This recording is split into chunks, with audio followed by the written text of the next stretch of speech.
Hello again, friends, for episode 9 of Library News from Home. It is still school library week, so we are continuing to celebrate all things fabulous and wonderful at our school library. And I have lots of great things to share with you today, so let's get started. The first thing is, what is Mrs. Roberts-Bray reading? Well, I took a break from my chapter books, and I've been working on this book, Little Leaders, Bold Women in Black History, written and illustrated by Vashanti Harrison. And I like this book because it's what I would call a story collection, or almost like a biography collection, because there are all just very short, one-page little biographies about all of these bold women in Black history. So each page is talking about a different woman in African American history. And it starts off with some women from a long time ago, and it continually gets up to current times. And I like it because there are authors, there are illustrators, there are poets, there are activists, there are scientists, there are athletes, there are people who fought for women's rights, there's an astronaut in here. So I really like this book because what we've been doing in my house is we read one story a night. And so we've started at the first page, and first we read about Phyllis Wheatley. And then we read about Sigourney Truth and Harriet Tubman and Rebecca Lee Crumpler. And then we continue on. So instead of having to read a book that continue on with chapters and stuff, sometimes story collections or short stories like this or short biography collections are nice because they're quick, they're short, you can read just one a night or one a day, and then you can kind of come back to it. And sometimes if it's hard for you to remember what you've read the night before, these are really nice because they're not connected at all. It's just simply its own each individual biography about each woman. So I'm excited to continue to read this in my home with my daughter as we continue to get to know amazing women in African American history. So that's what I'm reading right now. I also like to share with you a resource that I have. Now, this resource should not be new to anyone at Riverview or Red Granite, or even Parkside, really. This resource is Worldbook Online. And remember, Worldbook Online is an online database that we use. The district subscribes to it. We pay money for it. And we are able to use it to learn all kinds of new things. We can search for people, places, things, ideas, all different kinds of activities, events, and we can search for them and read up about them and learn a little bit more. So remember, to get to Worldbook Online, you can go through the Red Granite and Riverview Elementary Library page. You go to Students, you go to Resources, Search Engines, Databases, and then you come to Worldbook Online. But I am already here at a Worldbook Online page. I've already gone through all of those steps. But I want to, let me see if I can get out of here now. Hold on one second here. Got to get back to where I was. Now remember, once you get there, you might have to log in. Okay, here is our Worldbook Online login page. Now remember, our login is simply Wautoma, W-A-U-T-O-M-A, and then our password is Hornets with an S, H-O-R-N-E-T-S. And I am going to check that little box that tells me to remember my ID and password. So then next time I don't have to type it in. It will always remember me then the next time I come on. So I'm going to click sign in, and it's taken just a moment today, so we'll be patient. Now, when you sign on, there's going to be a lot more than what there used to be on our Worldbook Online page. There used to be 1, 2, 3, 4, 5, 6 little boxes that we would choose from. But as you'll notice, now there are a lot more boxes available, because Worldbook Online has actually come up with some more resources for us to use while we are learning it from home. There's an ebook box here that you can click on. There is dramatic learning, which is kind of like if you wanted to read plays. There's kids e-learn, so those are some different examples, different lessons. Science Power, Social Studies Power. Of course, we have the Discover database, and then we also have it available for us in Spanish. And then we have our different Let's see, activity corner. I wonder what that one is. But then, of course, we have our normal early learning for our 4K and kindergarten friends, kids database, the student database, and then the advanced for my middle school and high school friends. So today, remember, there are all kinds of these amazing resources on Worldbook Online, so don't forget about it. If you're looking for a resource to use to help you with some schoolwork, or maybe you're looking for some learning activities to be able to do and you're kind of tired of all of the online digital games you've continued to play, try Worldbook Online. There's some amazing things on here and all kinds of new activities that you might not have seen before.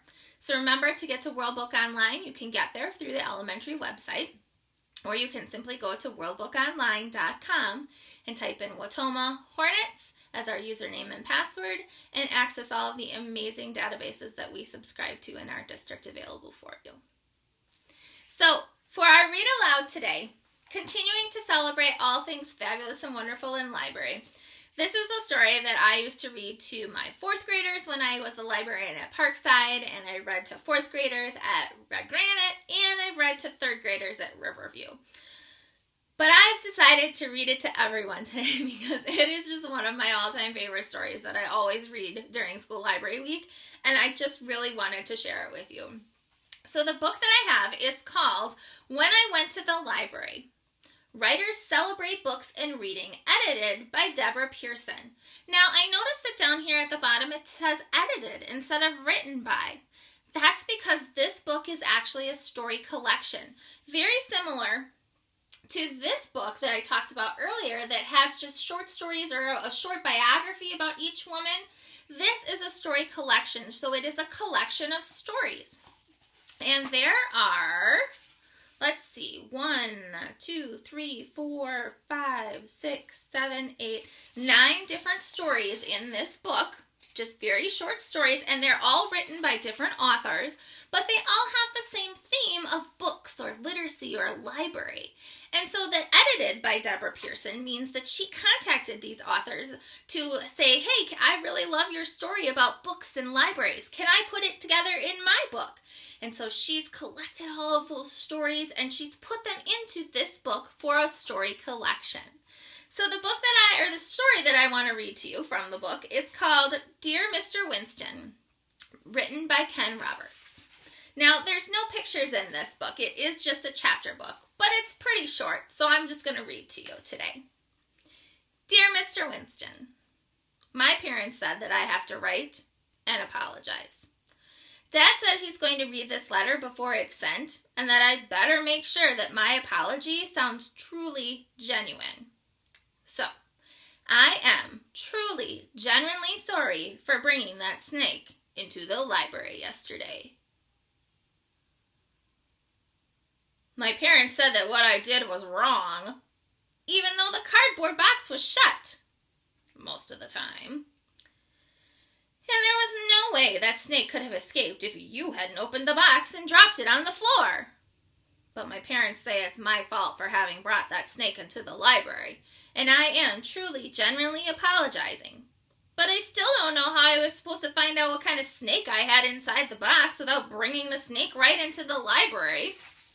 So I could look at the snake picture and then look at the snake and try to find a picture that matched my snake. You know, I told my parents something that I did not get a chance to remind you about before the ambulance took you away. I did come into the library without the snake first. I left the box outside, hid it under a bush, and I tried to borrow that big, thick green book with lots of snake pictures in it. But you told me that big green book was a reference book, and that meant it had to stay inside the library, and I couldn't take it out, not even for 10 minutes. My parents say I still shouldn't have brought that snake into the library, and I have to be truly, genuinely sorry if I ever hope to watch Galactic Patrol on television again. My parents picked Galactic Patrol because it's my favorite TV show. The people at the library say you hate snakes so much that you won't even touch a book with a snake picture on the front cover, and that's why you won't be back at the library for several more weeks. By the way, did my flowers arrive? Dad picked them out, but I have to pay for them with my allowance for the next 2 months. The flowers are proof that I am truly, genuinely sorry for bringing that snake into the library. I hope the people who work at the library find that snake soon.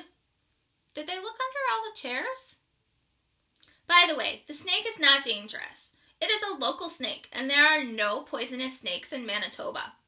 The people at the library say you know this too, because that was one of the reasons you decided to move here. I bought that snake from a friend, and I paid 1 month's allowance for it, which means that snake has now cost me a total of 3 months' allowance, and I only owned it for 1 hour. Mom says I do not have to tell you who sold me the snake, so I won't tell you either, because Dad said he's going to read my letter. Besides, I don't want you to be mad at anyone else when I am the one who brought the snake into the library yesterday, and I am truly, genuinely sorry. I want you to know I did not plan to show you that snake. I didn't mean to scare you at all. I knew where that big green snake book was kept, so I put the box on the table close to the book, and I tried to find the right picture. I'd look at a picture, then I'd check my snake, then I'd look at another picture, then I checked my snake, and I did that 5 times. And I can tell you that the snake that is lost in the library is not a python. It's not a rattlesnake. It's not an anaconda, an asp, or a cobra. Anyway, I was surprised when you wanted to see what was inside the box, because I did not ask for your help. And there were plenty of other people in the library who did need help. Dad says the fact that I said nothing instead of a snake is proof that I knew I was doing something wrong when I brought it into the library. And I am truly, genuinely sorry, even though my friend Jake Lambert promised me that the snake I bought from him is perfectly harmless. Did they just give it away that that's who they bought the snake from? Oops. I did tell you I didn't need any help. And I did have a snake book open in front of me. So I don't know why you insisted on looking inside the box if you were so afraid of snakes. And I don't know why you picked up the box before you opened the flap either. If you had at least left the box on the table instead of picking it up, then maybe even sat down next to it, then maybe the box would have been all right when you screamed and fainted. You wouldn't have fallen so far either if you had been sitting down. Did you know that you broke out in a rash after you fainted? I thought a person had to actually touch something like poison ivy to get a rash. I didn't know it was possible to get a rash just about thinking about something. But my parents say it couldn't really happen. I think, though, maybe you did touch something. Maybe when you were lying on the floor, that snake slithered over to you and touched your skin. Did you know that snake skin feels dry? It's not wet or slimy at all. I just thought of something. Maybe everyone's looking in the library for that snake, but it's not in the library anymore. Maybe it crawled into one of your pockets or up your sleeve and rode with you to the hospital. Wouldn't that be funny? Why don't you get one of the nurses to check around and see? If it's not in your clothes anymore, it might have crawled out and it might be hiding in the hospital somewhere. I think people should be looking for my snake there too. I'm sure you'll be talking to the people at the library to make sure that they find the snake before you go back to work. And I hope they do find the snake, even though my parents say I can't keep it anymore. If the snake is found, though, could you ask the people at the library to give me a call? I would really be interested in knowing that it's all right. And if they do find the snake and do decide to give me a call, could you ask them if they could compare that snake with the snake picture in that big green reference book before they call me? Because I still would really like to know what kind of snake I owned for only an hour. And again, I am truly, genuinely sorry for bringing the snake into the library. Your friend, Kara. So my friends, if ever you have a snake, or a mouse, or a rat, or some lovely little creature that you would like to reference the big reference book in our library to find out what kind of animal or creature you have, you just let Mrs. Roberts-Bray know, and she will let you take that reference book out of the library. You do not need to bring your creature friends into the library to look at the snake pictures or the rat pictures or the bug pictures or whatever. You let me know and I will let you check out that reference book to take home to identify your friend. So, I love this story because, again, it is obviously hilarious about this poor girl who has lost her snake in the library and writing her apology letter for scaring the librarian so much. It's a wonderful story. And again, kind of a nice short story to be able to just read real quick when you have a couple moments. It's a great way to do it. So as I close this episode of Library News and we sort of wrap up our celebration of School Library Week, I do have some wonderful more pictures to share with you. Many more friends have shared what they're reading with us at home, and so right now I'm going to share those pictures with you as I sign off for today, and I'll see you again next week, Tuesday, for episode 10 of Library News. Stay safe, everyone, and have a great weekend.